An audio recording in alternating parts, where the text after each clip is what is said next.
Le fait de l'exposer, pour moi, c'est devenu une force, peut-être même plus fort que le fait de se montrer gros muscles, de voiture, bagarre, machin.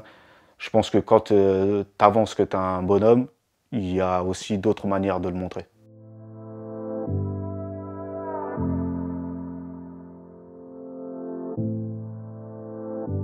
Je m'appelle Malik Emaes, issu de la ville de Trappes. J'y ai grandi, vécu. J'ai une casquette de rappeur et j'ai une casquette représentant entre guillemets, de l'handicap de la rétinite pigmentaire.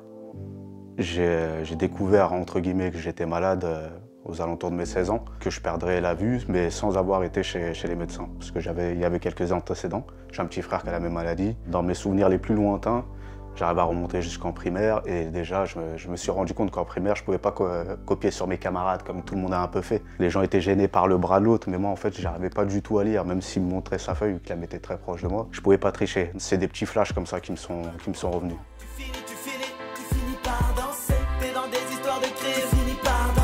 Le rap, c'est venu, en réalité, même si on a l'impression que j'ai commencé tôt, parce que ça commence à faire un sacré nombre d'années, j'ai commencé en vrai tardivement, j'avais 19 ans. C'est venu d'une boutade, entre guillemets.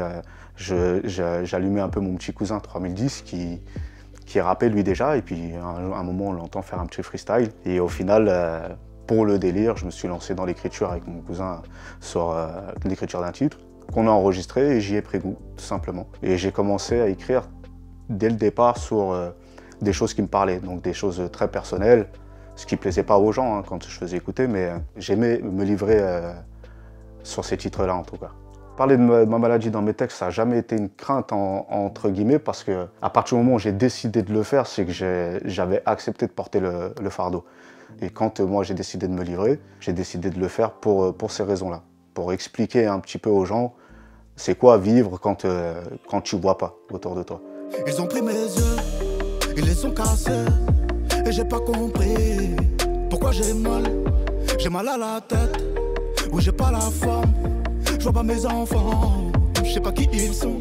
Moi, jeune, j'ai toujours rêvé d'avoir des enfants, tu vois, mais le fait de savoir que tu vas pas voir le visage de tes enfants grands, adultes, on a toujours l'envie de se dire est-ce que mon enfant me ressemble, est-ce qu'il ressemble à sa mère, est-ce que c'est un mix des deux, est-ce que machin, donc j'ai les dires de tout le monde, mais j'ai pas mon propre regard ou ressenti. C'est pour moi la chose la plus difficile, entre guillemets, même celui de ma femme, ou de mes proches, mes frères et sœurs, ma mère.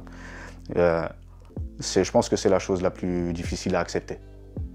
J'ai choisi le rap, c'est une musique revendicatrice, c'est une musique où il y a la testostérone, où voilà, faut faire valoir sa force. Et moi, malheureusement, là, je devais m'annoncer avec une faiblesse. Donc au départ, quand les médecins m'ont annoncé que je devais changer de carrière professionnelle, arrêter de conduire et ainsi de suite, j'ai camouflé pendant un petit temps, j'ai camouflé pendant un peu moins d'un an ma canne blanche. Donc je débarquais dans les studios comme si de rien n'était. Mes gars autour de moi, eux, ils savaient ce qu'il fallait pas montrer. Donc du coup, ils faisaient les gestes qu'il fallait pour pas que les artistes avec qui je travaillais ou les journalistes que je rencontrais se rendent compte de ce que j'avais. Au bout d'un an, je me suis dit, bon, bah ça y est, ça fait partie de moi. J'ai un ami à moi à Rargé, qui fait partie de mon équipe de management, qui m'a dit, écoute, Booba, il a des muscles, il les montre, t'as une canne blanche, montre-la. Ça s'arrête là.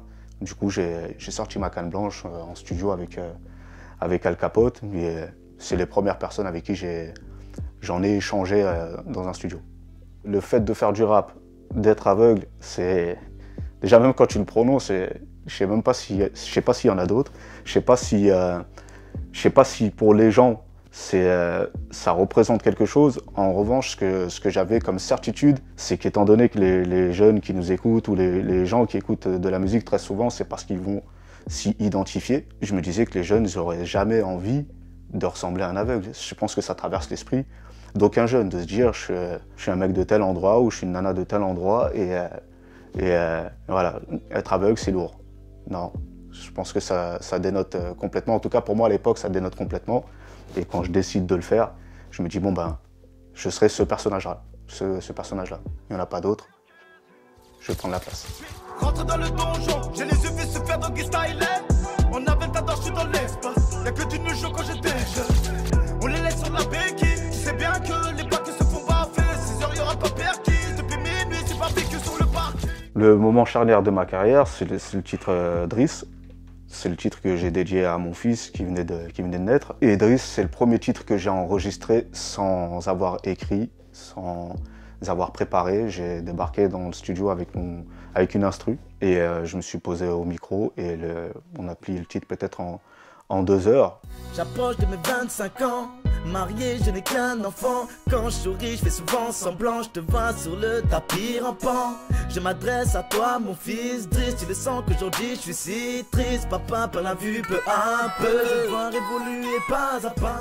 Et je l'ai gardé le titre. Quand je suis sorti du studio, je l'ai envoyé à personne et je l'ai gardé pendant quelques semaines. Et ensuite, je l'ai envoyé à mes frères et sœurs, ma mère, pour leur demander à eux ce que ça leur faisait d'écouter cette chanson-là. Est-ce que ça leur parlait? Est-ce qu'ils me comprenaient? Est-ce que, quand on sait qu'on ne va pas voir, on a beaucoup besoin du ressenti des autres, de leurs paroles. C'est les premières personnes, en dehors de mes gars, qui ont approuvé le titre. Ce titre, il m'a ouvert quelques portes, parce qu'il est arrivé jusqu'aux portes des 20h nationaux, de TF1, de France 2, France 3, M6, France O, BFM. De jour en jour, il perd la vue, mais pas l'espoir. MAS est atteint d'une maladie génétique qui s'est déclarée en 2009. Pas question toutefois de s'apitoyer sur son sort. Quand on est atteint d'une maladie, on a toujours des périodes où on baisse les bras. Moi, je l'ai pris en fait tout de suite comme une force. Chaque journaliste qui m'appelait, je me disais ouais, c'est une blague, c'est un pote. Et même si j'en avais fait 2-3 juste avant, ça me paraissait complètement dingue. Et le fait que le titre atteigne rapidement le million, ce qui à l'époque était une grande chose, d'avoir atteint 1 million avec un titre, ce titre-là, il a vraiment été un moment important, en tout cas dans ma carrière. Du coup, il m'a ouvert les portes aussi d'une signature en label, une signature en maison de disques chez Sony, et derrière la sortie d'un album chez Sony. Et on a décidé d'aller rencontrer tous les artistes que j'appréciais, de se présenter, de leur faire écouter ce que je faisais, et d'échanger dessus et de travailler, de collaborer ensemble. Donc on a fait une petite sélection et j'ai démarré avec Medine, avec Youssoupha, Jimmy Sissoko, Kerry James, Vita, Kenza Farah, Manu Kay. Et ça, c'est tous les artistes que j'ai pu rencontrer. Salut à tous, c'est Vita sur le projet d'MAS. 1 minute de silence. Le projet arrive bientôt dans les bacs, soyez prêts. Big up.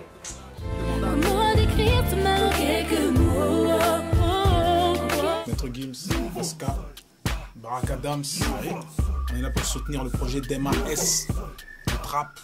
Notamment, j'ai fait un featuring avec Kerry James, qui est pour moi un des meilleurs souvenirs que j'ai eu en studio. Comme on le sait, c'est déjà un sacré bonhomme qui a une sacrée carrière et qui est très, très ouvert et très humain.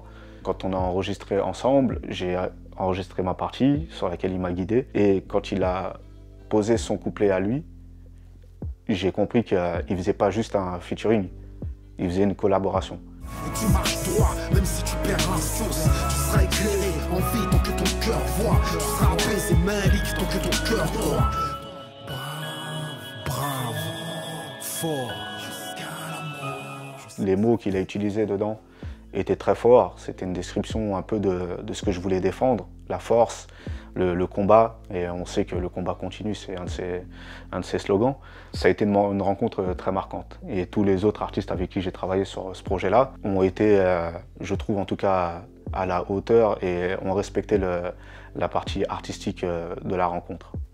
Dans un parcours comme le mien, il y a forcément des moments difficiles parce que c'est une maladie enfermante. J'ai eu des moments de bad, j'en ai eu un bien, on va dire, qui a duré peut-être 1 mois, où là, j'ai fermé la porte à tout le monde, amis, famille, où je me suis recentré sur moi-même, à me demander ce que j'allais faire de mon avenir, quand tu t'apprends que tu ne peux plus conduire, que tu ne peux plus exercer ton métier, que tu ne vas plus voir les gens, que tu vas perdre ta liberté en fait.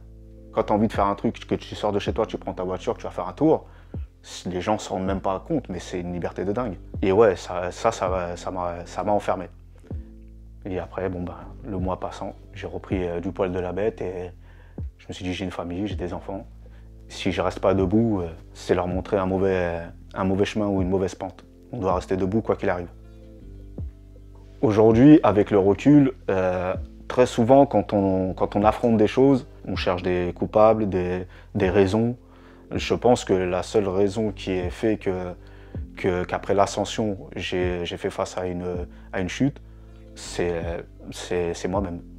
C'est à moi de combattre plus, c'est à moi de faire plus, c'est à moi de me batailler plus pour obtenir ce que je pensais qui me revenait de droit.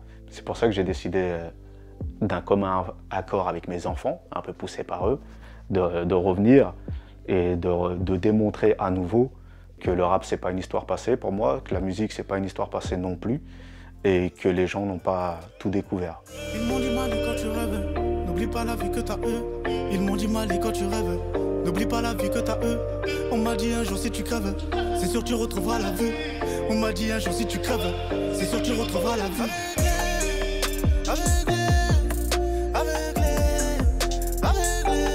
J'espère que des gens qui sont en difficulté, peu importe les difficultés qu'ils ont, même si on dissocie l'handicap et qu'on l'ajoute au problème aux mots de tous les jours, je me dis que ouais, ça peut donner envie aux gens, ça peut leur donner de la force. En tout cas, pour moi, c'est ce pourquoi je l'expose. C'est vraiment dans cette volonté-là. Déjà, d'une part aussi de me rassurer moi-même, mais de me dire que ouais, ça peut booster des gens, que ça peut les pousser à outrepasser ce qu'ils pensent avoir comme capacité, à aller beaucoup plus loin, à se fixer aucune limite, il n'y a pas de ciel, il n'y a pas d'univers, c'est fonce, c'est tout ce qu'il y a à faire, c'est foncer.